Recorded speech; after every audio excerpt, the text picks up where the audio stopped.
that Yuuya can cook as well and suggests taking turns as it's not good to leave everything on just one of them. Following that, he notices that the living and dining room are almost the size of 30 tatami mats. Not only that, but the dining table chairs have a calming design. The sofa seems too large for just 2 people, and the TV is pretty huge as well. What makes it all better is the elegant and glittering night view of the bay from the large windows. Soon after, his imagination goes wild, and he begins thinking of popping her cherries with their backs to the view, only to regret having such thoughts. When Keed asks if he's okay, Yuuya reassures her that he wasn't having any strange thoughts, suggesting getting to know each other better, and before that, any bedroom action is a no-no. With a smile on her face, Keed calls him a strange person and mentions that she also likes that he tries to be such a gentleman. However, he doesn't seem to appreciate the compliments as he's sure he'll lose sleep when he ends up not living up to her expectations. With that being said, Keed decides to have dinner when suddenly, the doorbell rings. Surprisingly, it's the driver who brought their bags along with a few boxes of pizza. While Keed asks Yuuya to eat it before it gets cold, he begins to wonder if the driver went to get it for them. Following that, Keed thanks the driver, calling him Miyamoto and invites him to eat with them, but he refuses, saying that he doesn't want to be a third wheel. Afterward, Miyamoto walks away and leaves a solid impression on Yuuya, who thinks that Miyamoto is truly an elderly gentleman. Keed then informs Yuuya that Miyamoto has been with them since her grandfather's time, and he's just like family to her, but he makes sure to draw boundaries in that regard. Nonetheless, Keed suggests eating the pizza, making Yuuya realize that she must have ordered it while he was packing and finds it surprising for a beauty like her to eat junk food. Keed then mentions that he now knows one more thing about her, to which he agrees, deciding not to judge a book by its cover. Following that, she hopes that the two of them get along and hands him a can of Coke. Without thinking much, he takes the can and opens it, only for the can to spray more liquid than girls in lewd anime. As expected, she begins laughing and Yuuya learns that despite her appearance, Keed is a pretty good prankster. After they are done eating, Yuuya decides to take a bath and asks Keed if it's okay, to which she agrees, saying that gas, electricity and water are all available so it should be fine. With that being said, Yuuya decides to explore the house a bit before heading to the bathroom, and after he's done checking all the rooms, the bedroom ends up catching his attention. Apparently, there's only a single king-sized bed with 2 pillows which looks exactly like the bedroom for a lovey-dovey couple. This makes him wonder if he'll be forced to sleep with Keed there and decides to think about it later and take a bath for now. Soon after, he enters the bathroom and notices that it's surprisingly large. As expected from the degenerate, the image of him bathing with Keed enters his mind, causing his little bro to get excited, making Yuuya realize that he's feeling things he shouldn't be feeling right now. However, he's aware that it's a matter of time before he loses control and spreads his cream sauce. Suddenly, Keed appears behind him, saying that she wouldn't mind if some mistakes were to happen, saying that she'd actually welcome it wholeheartedly. Seeing her standing behind him, Yuuya notices that her legs are shaking and figures that she might be nervous. Nonetheless, he replies that he doesn't forcibly do things to girls, as one can only do that thing when they're in love with each other. Keed mentions that she's happy Yuuya thinks that way, but also lets him know that she won't take back what she said about her welcoming it. Yuuya begins thinking how she always says stuff that makes his heart skip a beat and figures that he might fall in love with her in no time. Even though he's sure that it might happen someday, he needs to resist those feelings just a little because he wants to know her better. With that being said, she asks if he'll be taking a bath just by himself, to which Yuuya replies that it's meaningless to say such things when she's obviously nervous. Keed begins to panic and says that his eyeballs must be shaking as she's perfectly normal. After that, he sets the temperature for the bath and tells her to watch TV or something as he'll be taking a bath alone. Furthermore, he tells her not to peek no matter what, causing her to get excited and wonder if he's saying that because he wants her to peek and might even want them to bathe together. While she advises him to be more honest with her, Yuuya figures that she doesn't want to listen to what he has to say and tells Keed that normally, she should be the one to tell him not to peek. However, Keed replies that she'd rather welcome it, and he asks her to match her comments with her actions as she's confusing him. In the end, he agrees to peek at her whenever he gets the chance, but asks her not to do the same as he doesn't like being peeped at. Later, he takes his fresh set of clothes from the suitcase and heads towards the bath, realizing that even though the condo has appliances such as TV and a recorder, there are no washing machines or refrigerators. Additionally, there are pots and knives, but no dishes, which is a bit confusing for him. Keed then reminds him that they will be going shopping tomorrow, saying that they'll buy dishes in the morning and then head to the appliance store to buy a washing machine and a refrigerator. While Yuuya understands a man and woman who start living in the same apartment to shop for things together, but is it the same for students like them? Furthermore, he asks why she didn't get it from her father, who's the president of an appliance manufacturer. Keed replies that her dad told her to go shop and make the decision to buy whatever they want by themselves.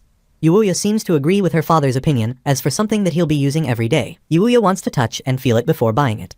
Additionally, he thinks that it's kind of fun to choose home appliances, and Keed agrees, suggesting choosing something they both agree on as they'll be living together. Seeing her this happy makes Yuuya think how this all feels like a dream, as just moments ago, he was going to be Takashi's underling because of his father but got saved by Sakurako. But in return, it was decided that he'll live together with Keed and eventually marry her, which is why they moved into a condo and will be going on a date tomorrow. Afterward, she tells him to take the bath, deciding to wash his back, but he ends up flicking her on the forehead, telling Keed not to trick him so casually. He further adds that even if she's fine with it, it's pretty embarrassing for him. After locking the door, he starts chilling in the bathtub, and before long, Keed starts to unlock the door, but fails and tells Yuuya that the door won't budge. Annoyed, Yuuya begins to wonder just how long he can endure this before he cracks and starts thinking what he should do about the bedroom problem. After he's done taking a bath, Yuuya sits in the living room and hears Keed inviting him to come take a peek while she's bathing, letting him know that the door is unlocked. Additionally, he had been thinking about the bedroom problem and ultimately concluded that this matter was as complex as world politics. And as Yuuya's no delinquent, he decides to calmly declare that he'll be sleeping on the living room sofa. But as expected, Keed instantly refuses to let him sleep anywhere else, asking why he keeps on insisting on sleeping on the sofa when they have such a fluffy and comfortable bed. Furthermore, she can't believe he wants to live separately under the same room on the first day of living together and lets him know that she's going to cry. Currently, the two of them are sitting on opposite sides of the bed, debating this topic. Yuuya notices that Keed looks really pretty fresh out of the bath and wants to get closer, but is totally aware that he might not be able to control his little mushroom. Additionally, after stealing a glance at the Mount Everest of her chest, he lets Keed know that a man and a woman who aren't in a relationship shouldn't be sleeping in the same bed, adding the fact that no matter how much she's into it, he's not. This gives Keed the idea that Yuuya must be worried that he might attack her, causing him to think why she's saying this with such a happy face. While trying to get away from Keed, he accidentally falls off the bed and asks her not to come any closer, telling her that he might go crazy if she does. Noticing the citrusy smell coming from her, Yuuya wonders if she knew he likes that smell and figures that she might be a tactician better than Kongaming if she did. The combined smell of her shampoo and the body soap is so perfect that if Yuuya were to give in to his impulses, he would hold her pretty tightly. Keed notices the expressions on his face and lets him know that it's okay for him to hug her and smell her like a puppy. Even though it might be a bit embarrassing for her, she'll hold him tight and might even pet him. Eventually, Keed mentions that she's just kidding and tells Yuuya that she can always see right through him and can easily tell his feelings by looking at his face. This makes Yuuya wonder if he's that easy to read and decides not to get into desire easily. Following that, Keed comments that while she was planning to fall asleep while cuddling with him, she's given up for now but wants him to sleep in the same bed, as if he sleeps in the living room, he might catch a cold. She thinks of it as a good choice unless Yuuya has a nursing fetish and suddenly realizes that it's a pretty good scenario as well. This transitions into Keed imagining some pretty wild stuff and laughing, while telling Yuuya to take off his clothes so she can wipe off his sweat. Annoyed, Yuuya hits her on the head, and she once again tells him to sleep with her or else she won't forgive him. When he tries to argue, Keed begins leaning towards him with a puffy face, and in the end, Yuuya accepts his defeat and agrees to sleep on the same bed while keeping as much distance as he can. Furthermore, he realizes that it should be alright as he's not a restless sleep or a hugger. However, Keed replies that she's a restless sleeper and a hugger, asking him to forgive her if something happens and gets told that he'd throw her back.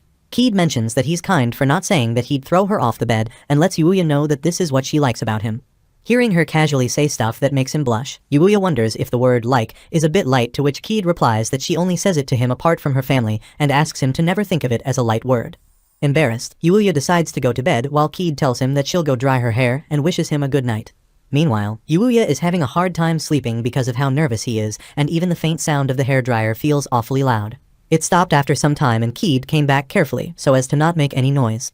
Additionally, she fell asleep instantly and Yuuya closed his eyes while listening to her breathe, and before long, he fell asleep as well. Following that, Yuuya has a dream where his parents are standing in front of him, letting him know that this is where they say goodbye and asking him to keep himself well. With that being said, they start walking away, ignoring Yuuya, who's begging them to let him come along. Eventually, he wakes up in a panicked state and realizes that it was just a dream. Afterward, he gets out of bed, still thinking about that dream and how his own parents abandoned him. This reminds him that Keed is the one who saved him, and they ended up living together. Additionally, he thought that he might be with his parents forever, but that doesn't seem to be the case anymore. Still thinking about that, he falls to the ground and with tears in his eyes, questions why they didn't take him along. Just as he starts wiping his tears, he hears Keed calling his name and standing behind him, looking worried. However, it turns out to be his imagination, as there's no way Keed would wake up when she's sleeping so well. With that being said, he returns to the bedroom, careful not to make any noise, and notices Keed sleeping peacefully with a smile on her face, but to his surprise, she's currently present on his side of the bed. Realizing that she must be tossing around a bit too much, he decides not to think about it, abandons all the thoughts and sinks his face into the pillow Keed was using. The faint lingering warmth of that pillow begins soothing him and making him realize that he doesn't want to let go of it. After having a nightmare and seeing Keed sleeping so close to him left him pretty nervous, and he wasn't able to go to bed afterward. Feeling heavy-headed due to not getting enough sleep, Yuuya decides to freshen up with a good old hot bath. Following that, he goes and takes a seat on the living room couch, remembering the PS5 and the latest 4K TV present in front of him. However, he decides not to play it alone and wonders how Keed might feel seeing him play all alone. If his live-in partner were to do fun things on their own, he'd most probably feel lonely, and it's possible that she might feel the same way. Realizing that he can't play it when she's around, Yuuya gets up and notices that there's no refrigerator present and wonders what they are going to do about breakfast. Just then, a man older than Adam and Eve themselves appears in front of him, causing Yuuya to question where he came from. Furthermore, he notices 2 bags from a familiar hamburger chain in his hands. Miyamoto lets him know that he brought breakfast for the 2 of them, and Yuuya begins to think that hamburgers this early in the morning must not be light on the stomach. Miyamoto also adds that it's a direct request from Keed, who contacted him last night regarding this matter. Realizing that they had pizza for dinner, and now they'll have a burger for breakfast, he wonders if all Keed eats is junk food. At the same time, he's starting to feel a bit uneasy as Keed told him that she's going to treat him to her cooking. However, Miyamoto reassures him that even though Keed's dish is quite peculiar, he still guarantees the taste. Additionally, he advises Yuuya to eat before it gets cold and asks if he'll be taking a bath first. Just then, the sound of water heating up completely catches their attention, trapping Yuuya in a difficult choice of whether to wake Keed up to eat or take a bath before the water gets cold. Luckily, Miyamoto helps out by letting Yuuya know that Keed is not a morning person, so he should have enough time to take a quick bath before waking her up. With that being said, Yuuya thanks Miyamoto for the help, to which he replies that it's part of his job and tells Yuuya that he'll be accompanying them on their day out today. Following that, Yuuya takes a dip in the hot tub and realizes how wonderful it is to be able to stretch both his legs. The thought of taking a hot bath with a hot chick like Keed enters his mind, making him think that it would be quite amazing. Just then, Keed mentions that it would last a lifetime as they'll be living together forever. Yuuya replies, saying that it would be wonderful, only to realize what's going on and ask Keed why she is in the bathroom with him. He figures that she must be doing this on purpose, to which Keed agrees, saying that she was lonely after not finding him by her side when she woke up and doesn't want to spend even a second longer apart from him, wondering if it's bad, and Yuuya agrees, thinking that his sense of reason is going to evaporate in an instant. Furthermore, Keed mentions that he left the bathroom door unlocked when he had locked it tight just yesterday and questions if he has already fallen in love with her. Additionally, she asks why he is hiding his face, to which Yuuya replies that it's because she is not wearing any clothes at the moment. Despite the towel wrapped around her body, Yuuya can tell the cup size she's rocking and realizes that she actually transcends lewdness by not being completely exposed. Nonetheless, he decides not to look at her, causing Keed to call him innocent and lets him know that she'd rather have him look. However, even though he wants to take a look, Yuuya is sure that it'll be all over if he does. Keed then reassures Yuuya that she has wrapped the towel tightly around her, as it'll be embarrassing for her to be suddenly exposed in front of him. Ultimately, Yuuya slowly opens his eyes and takes a proper look at Keed while she mentions that she's not exactly without clothes. But Yuuya still thinks that it's not okay and decides not to be in awe of the situation. Additionally, he realizes that the towel may come off when she takes a shower, or it may also come off when she gets in the bathtub. Just then, a thought enters his mind, and he figures that she must be wearing a swimsuit underneath, only wanting to mess around with him.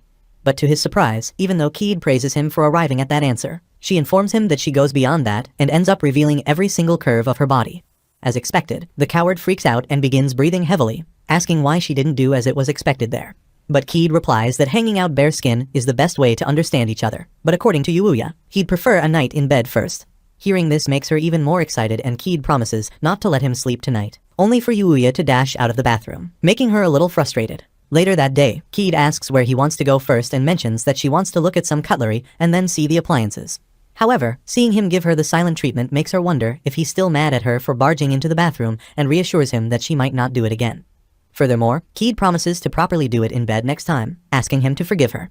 In the end, Yuuya decides to forgive her but tells Keed that if she does it again, he won't talk to her for about 3 hours. This makes her smile and tell Yuuya that this is what she likes about him. With that being said, she suggests getting dressed quickly, and even though Miyamoto will pick them up, shopping still takes time and energy. Before long, Yuuya gets dressed up and takes his time fixing his hair, so he can look a little nicer besides a 10 by 10 baddie like her. However, Keed tells him not to worry and just be who he is, as she likes what's inside his heart more. Additionally, it doesn't matter to her what other people say, and asks Yuuya not to get worked up. Before long, they appear at the shopping mall, and after buying some cutlery, they have lunch together and then pay a visit to the electronic retail store to buy some appliances. Apparently, Keed remembered seeing a thin, bespectacled clerk on TV and began talking to a similar-looking clerk. Luckily, this clerk didn't care that they were school students and suggested products that would meet their needs. Moreover, the more they listened to that clerk, the more they decided on appliances from Hitotsuba Electric. When it's time to pay, Keed takes out a truckload of bread, shocking the poor lad who can't even count that much. She then mentions that her father entrusted her with funds, but told Keed to report what appliances they bought and asks for the clerk's business so she can mention her name. After the clerk with tears in her eyes gives her business card, Keed thanks her, promising to tell her father about her. After they are done, Keed mentions that it took longer than expected and asks Yuuya if they should have dinner at home. He agrees, saying that he can cook something like pasta for the two of them. Surprised, Keed asks if he's going to be cooking, to which Yuuya agrees, saying that even though he's craving for her cooking, he'll have a ton of opportunities in the future. After hearing this statement, Keed gets flustered and grabs his hands, letting him know that she will show her skills to him tomorrow. Back at home, Keed tastes the pasta he made and mentions how good it is, praising him for being a genius. But at the same time, she decides not to lose and tells him to look forward to tomorrow as she'll be making something he likes. Apparently, she is aware that Yuuya's favorite dish is Hamburg steak, as when it's served in the school cafeteria, he always eats it. Yuuya agrees, saying that she knows a lot, to which he agrees, telling him that she knows from his tastes to his dislikes. Furthermore, she confirms if his current obsession is a fantasy game where the heroine has huge honkers, but Yuuya decides to stay silent. After they are done eating, Keed mentions that she wants to ask him something, and seeing her look so serious, Yuuya plans to answer whatever he can. Relieved, Keed decides to ask freely and questions if he likes women like the heroine in that game who have literal planets on their chest. After a moment of silence, Keed adds that she thinks she has big ones and doesn't seem to be losing compared to everyone else. Before he can even say anything, Keed asks if she's unattractive and reminds him that she was voted the prettiest schoolgirl in Japan. Following that, she begins acting as if she's crying, but makes sure to take a quick peek to check Yuuya's reaction. To her surprise, Yuuya replies that she might not know this, but he was one of the people who admired her and always thought that she was a cool person who also had a playful and talkative side. With that being said, he slams his hand on the table, telling Keed that even a girl like that allows someone to do anything with her. A normal person wouldn't be able to stand it. He then takes a look at her and seeing her staring at him with excitement in her eyes, Yuuya lets Keed know that if she plays too much, he'll seriously attack her. Suddenly, Keed gets closer to Yuuya and tells him that she's okay with it if that person is him. Additionally, she reminds him that she won't be going easy on him once he starts liking her. Curious, Yuuya asks what's it like when she goes all out, to which Keed replies that if she goes all out, she won't let him sleep the entire night. After hearing this sentence, Yuuya pushes her out of the room, shuts the door and hides under the blanket to calm the monstrosity between his legs. The next day, Yuuya is all dripped up, ready for school, and after seeing the time, he decides to wake Keed up. Apparently, last night, Keed suggested going to school together, and when Yuuya told her to repeat what she just said, she told him that it's natural for them to go to school together when they are living under the same roof. However, he told her that it'd be troublesome if they suddenly went to school together. As she is the prettiest schoolgirl in Japan, her coming to school with a guy would surely cause mass panic. But Keed doesn't seem to think of it as a problem, as they have been living together, and mentions that she'd rather take this as a chance to show off. When Yuuya questions about what she wants to show off, Keed replies that she's going to show off to everyone that Yuuya is her boyfriend and that she won't be giving him away to anyone. Embarrassed, Yuuya starts looking away, causing Keed to tease him for blushing again. Once again, Yuuya buries himself under the blanket, telling her that he won't go to school with her. Furthermore, he wishes her luck if she wishes to go to school with him, as he won't be waking her up in the morning. Keed begins to panic and starts calling him a demon, reminding Yuuya that she is not a morning person. But Yuuya doesn't seem to care and wishes her luck waking up by herself. Back in the present, Yuuya realizes that he got up so early because he didn't want to go to school with her, but at the same time, is aware that she would be late if he doesn't wake her up. But to his surprise, she already seems to be awake, and Yuuya lets her know that she would be late if she doesn't get up soon. Unexpectedly, Keed puts her hands towards Yuuya, telling him to undress her so she can get changed. As expected, the virgin boy freaks out and tries to pull away, but Keed instantly grabs his sleeves, causing him to wonder how she could be faster than him when she's not even fully awake. Once again, Keed begins pressuring him to undress her and gaslights him by saying that if he doesn't help her get changed, she would end up being late. However, Yuuya is aware that she's doing it on purpose, as her eyes now seem to be shining brightly, along with the fact that she has a grin on her face. Even though he doesn't mind her teasing, Yuuya is aware that he might not be able to hold back and decides to pay her back double. With that being said, he agrees to help and asks her to throw her hands up as he'll be undressing her. While Keed is surprised by his forwardness, she throws her hands up, waiting for him to undress her. After taking a deep breath, Yuuya decides to just get it over with by taking off her clothes and quickly turning around. But after taking off her clothes, Yuuya can't seem to believe his eyes and begins to panic, as all he sees is a busty chick with jugs bigger than his face in front of him. Before he even gets the chance to react, Keed instantly gives him a hug and questions how long he will keep staring at her. Yuuya replies by asking why she isn't wearing any undergarments and wonders if he took them off with her pajamas. But Keed lets him know that she didn't wear it at night, while Yuuya regrets taking off her clothes, as he wouldn't have if he had known. Following that, Keed asks if he is surprised, to which he agrees, saying that he couldn't have been more surprised. After that, he lifts her face up and reminds Keed that if she goes too far, he might eat her up. With a beet red face, Keed agrees, causing Yuuya to realize that this trick worked. Then, he lets Keed know that he'll be going, advising her not to be late, and she agrees, still confused about what just happened. Meanwhile, after getting out of the room, Yuya realizes that even though he was putting up a front any further, and he could have taken